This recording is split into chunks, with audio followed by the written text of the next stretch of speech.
আমাদের বাংলাদেশের একজন ইঞ্জিনিয়ার, বাংলাদেশের একজন ইঞ্জিনিয়ার কোন জায়গায় কোন জিনিস হাত দিয়েছে জানেন? শুনলে আল্লাহু আকবার বলবেন। মদিনাতুল মুনাওয়ারায় হাজী সাহেবেরা যান নাই?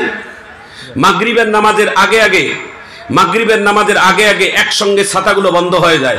গোটা মদিনার ভিতরে 260টা ছাতা আছে, একটা ছাতার নিচের মধ্যে প্রায় 2 হতে 250 লোক নামাজ আদায় করে। মারহাবা কোন? ফজরের নামাজের পরে পরে এই ছাতাগুলো একসঙ্গে উঠে যায়, আবার মাগরিবের আগে বন্ধ হয়। এই যে ছাতাগুলোর ইঞ্জিনিয়ার, এটা কোনো ইরানের নয়, ইরাকের নয়, সৌদি আরবের নয়, কুয়েতের নয়, আফগানিস্তানের নয়, ভারতের নয়, পাকিস্তানের নয়। এই ইঞ্জিনিয়ার প্ল্যানিংটা আমাদের বাংলাদেশের সন্তান।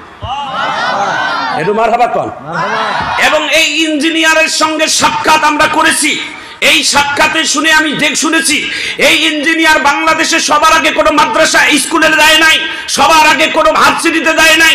এই ইঞ্জিনিয়ার বলেছে আমি সবার আগে আল্লাহর কোরআন আলিফ বাতা পড়ে কোরআনের হাফেজ হওয়ার পর আমি জেনারেল লাইনে পড়ে বাংলাদেশের শ্রেষ্ঠ ইঞ্জিনিয়ার আল্লাহ আমাকে বানাইছে। সুতরাং আপনাদের কাছে আমার সবিনয় অনুরোধ, আপনার কলিজার টুকরো ভালোবাসার সোনামণিদেরকে প্রথম শিক্ষাটা আগে আলিফ বাতা দিবেন, আগে কোরআনের শিক্ষা দিবেন, তারপরে বাংলাদেশের সমস্ত শিক্ষা অর্জন করাবেন। কোন পিতামাতা যদি সন্তানকে কোরআনের শিক্ষা যদি না দিতে পারেন, কিয়ামতের দিন আপনি পিতাকে জাহান্নামের আদালতে কাঠগড়ায় দাঁড় করানো হবে। আমি সূরাতুল আরাফের 179 নম্বর আয়াত তেলাওয়াত করেছি আপনাদের খেদমতে। নবী পাকের হাদিস থেকে একটা হাদিস আপনাদের খেদমতে তেলাওয়াত করেছি। ওমা তৌফিকি ইল্লা বিল্লাহ, সুবহানাকা লা ইলমা লানা ইল্লা মা আল্লামতানা ইন্নাকা আনতাল আলিমুল হাকিম। ক্বালা রাব্বি ইশরাহ লি সাদরি ওয়া ইয়াসসির লি আমরি ওয়াহলুল উকদাতাম মিন লিসানি ইয়াফকাহু কওলি। সবাই একটু আমার সঙ্গে পড়েন, রব্বি জিদনি ইলমা, রব্বি জিদনি ইলমা। প্রিয় ভাইয়েরা, প্রিয় বোনেরা, আল্লাহ যদি আমাকে হায়াত রাখে, তৌফিক যদি দেয়, আমি কোরআন থেকে অল্প কিছু সময় আলোচনা করব, যাহা আপনাদের অন্তরের খোরাক। আমিন কর। দেহের খোরাক কিন্তু ভাত, মাছ, গোস্ত, শাক, সবজি, ডাল, সবজি যত কিছু আছে এগুলোকে দেহকে সুস্থ রাখার জন্য এগুলোই যথেষ্ট। কিন্তু কলবের, আত্মা, রুহের খোরাক এগুলো খাবার নয়।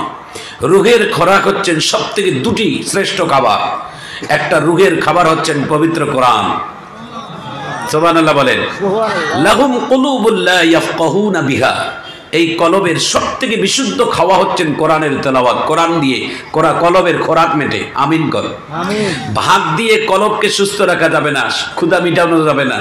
এই জন্য কলবের ক্ষুধা যদি কেউ নিবারণ করতে চান, তাহলে কমপক্ষে সকাল সন্ধ্যা হলেও একবার করে কোরআনের তেলাওয়াত করবেন। আমিন বলেন।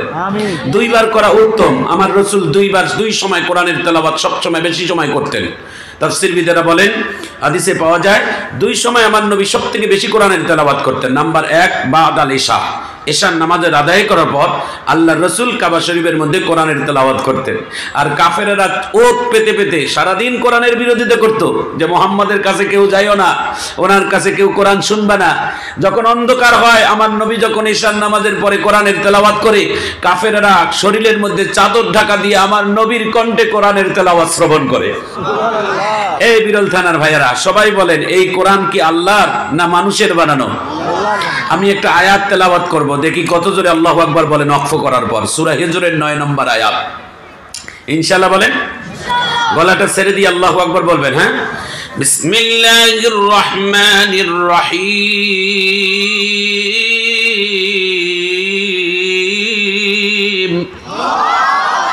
আমাকে সাহায্য করুন ভাইয়েরা, যুব সমাজ ভাইয়েরা, আপনারা আমার সোনার টুকরো ভাই, আমাকে সাহায্য করুন। চেয়ারম্যান ভাই কেমন আছেন? আপনি চেয়ারম্যান হওয়ার পর থেকেই ভালো, এই প্রথম দেখা, তাই না? মাশাআল্লাহ বলেন। আমাদের আজকের একজন অতিথি আমাদের চেয়ারম্যান ভাই এসেছেন, তেনার জন্য একটা মারহাবা বলি। সবাই জোরে বলি মারহাবা। আল্লাহ তাআলা যেন তেনার হায়াতে বারাকা দান করেন। আমিন বলেন। আয়াতটা তেলাওয়াত করার পর জোরে আল্লাহু আকবার বলা লাগবে। যে ইন্না নাহনু নাযালনা যিকরা ওয়া ইন্না লাহু লাহাফিজুন।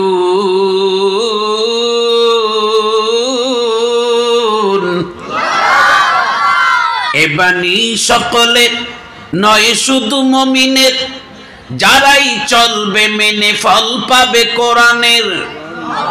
ঘরেই বলো কিবা রাষ্ট্রে বলো, অশান্তি দূর করে শান্তি আনে। সমাধান চাও যদি জীবনে মরণে, ফিরে যাও খুঁজে নাও চোখ রাখো কোরআনে। এরে বিরল থানার ভাইয়েরা, চোখ দিয়ে তো সব দেখতে পাবেন, তবে তিনটি জিনিস বেশি তাকাইলে সওয়াব আছে। এই চোখ দিয়ে তিনটি জিনিস বেশি দেখবেন। এই যুব সমাজ, এই মুরব্বী বাবা, ওলামায়ে কেরাম, পর্দার আড়ালের মা ও বোনেরা, এই চোখ দিয়ে তিন ধরনের জিনিস বেশি বেশি করে দেখলে আল্লাহ চোখের জিনিসকে দাম বাড়াইয়া দেয়, সওয়াব দিয়ে দেয়। তার মধ্যে এক নাম্বার হলো আল্লাহর পবিত্র কালামুল্লাহ। আল্লাহু আকবার বলেন। বাংলাদেশের একজন তথাকথিত কোরআনের হাফেজ, কিছুদিন 2 দিন আগে সেই মাদ্রাসায় আমার একটা মাহফিল ছিল। ভাইজান আমার, বন্ধুগণ আমার, জন্মের পর থেকে তারা 2 ভাই অন্ধ। জন্মের পর, আমার দিকে তাকান, কালে শিখতে পারবেন। জন্মের পর 2 ভাইয়ে তারা অন্ধ। 2 ভাইকে মাদ্রাসায় দিয়েছে।